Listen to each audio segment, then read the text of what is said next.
And they were very poor compared to the early settlers, the second wave, very poor, and had very little money on them when they arrived in the port of Jaffa.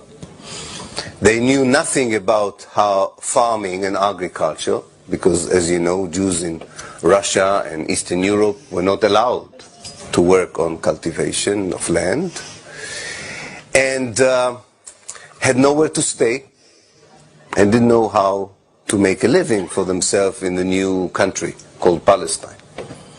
So they were very lucky that the local Palestinians hosted them, offered them a place to sleep, a little bit of food, and when they stayed long enough, also taught them how to cultivate the land and how to shepherd the herds and how to become sort of children of the new country.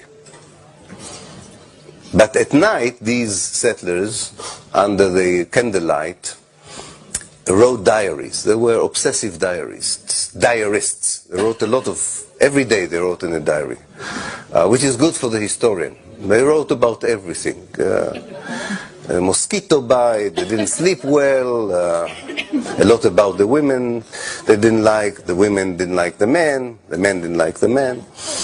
But there is nothing that escaped the diary. And in those diaries, in those entries to the diaries, they write about their greatest disappointment to be in Palestine.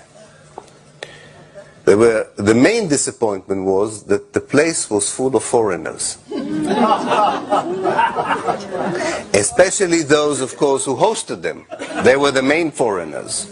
And they were saying in their diaries, and I'm staying tonight in the house of one of these foreigners.